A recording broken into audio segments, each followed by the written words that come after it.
TV रख के पास पागल हुई सास। आजकल वर्मा जी की पत्नी देवकी जी केबल पर रियलिटी शोज देख देख कर बहुत कुछ सीख रही हैं। जैसे आज तो वो सुबह सुबह बेसुरे आलाप ले रही हैं। सा रे गा मा धा। माँ जी, सारे गामा पा धा नी सा होता है। अरे वो तो सब गाते हैं, ये मेरा स्टाइल है। आवाज तो कम कर लीजिए माँ जी, पर्दे फट जाएंगे कान के। ये कहो कि पर्दों में आग लग जाएगी। देखना, मेरी आवाज सुन के जज आग लगा देगी, आग लगा देगी, तू तो आग लगा देगी, ऐसा बोलेंगे।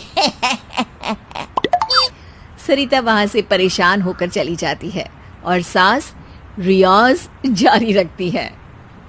सा रे गा ओ, सा रे नाचो।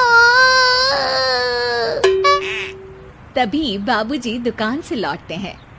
अरे देवकी, क्यों तानसेन बनी हुई है? कान से खून निकालोगी क्या? अरे क्या हुआ, रियाज तो करने दो मुझे।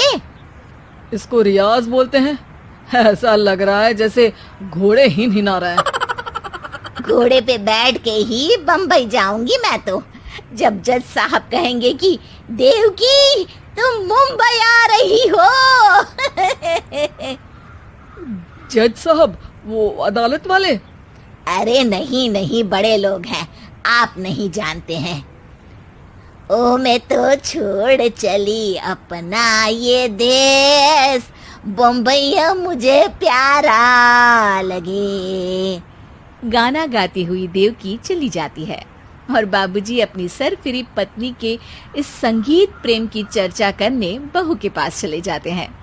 अरे सरिता बेटा, सुनो तो, ये तेरी सास को क्या हुआ है बेटा? सुबह तो अच्छा भला छोड़कर गया था इसे। सिंगर बनेगी अब वो। सिंगिंग रियलिटी शो में जाने की सुबह से तैयारियां चल रही हैं इनकी। हाँ, अब तो कोयल के सुर मेंढक छेड़ेगा। हे भगवान, सद्बुद्धि दो इसे। इधर बाबूजी भगवान को कहते हैं और उधर राधा रानी प्रकट हो जाती है, देवकी की मोहल्ले की सबसे पक्की दोस्त। क्यों री देवकी, काहे इतना गला फाड़ रही है? कोई चीखने चिल्लाने का कंपटीशन है क्या? अरे ये देख, नया सिंगिंग शो, मैं भी गाऊंगी, हिंदुस्तान के दिलों की धड़कन बनूंगी। अरे इतना बेसुरा गा के दिलों की धड़कन नहीं, दिलों का अटैक बन जाएगी। इससे तो अच्छा है कि नाच ही ले।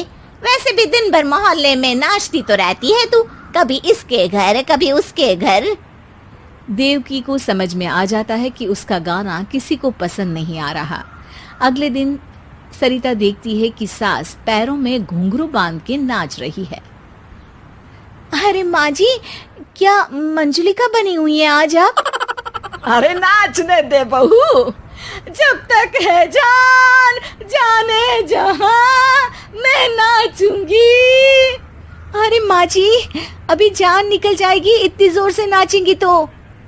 अरे अरे, क्या कर रही हो? अरे दिख नहीं रहा, डांस कर रही हूँ। अरे जैसी तुम्हारी हरकत है, तुमको तो नागिन डांस करना चाहिए। वो भी करूंगी, भांगड़ा भी करूंगी, देखना जज मुझे देख के स्टैंडिंग ओवेशन देंगे।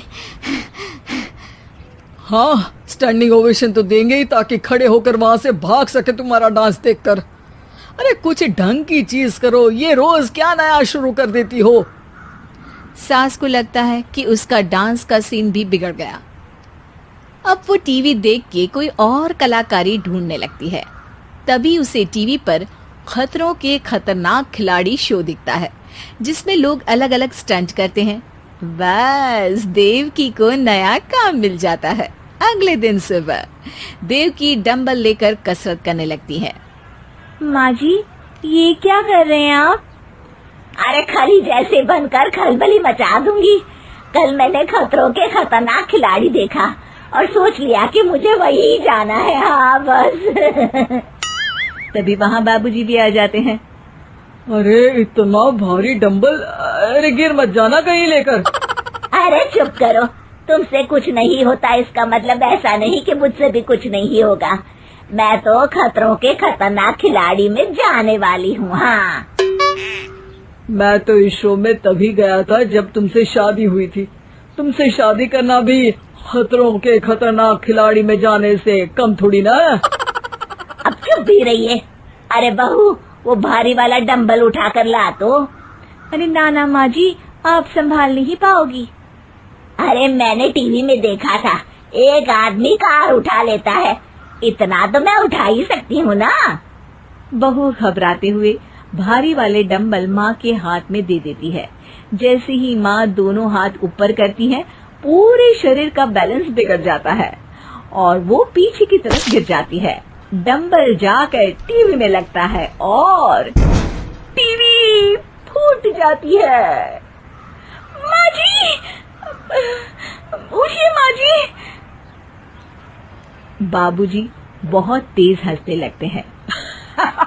बाबा बाबा, टीवी और बीवी दो टेंशन थे मेरे, आज एक कम हो ही गया।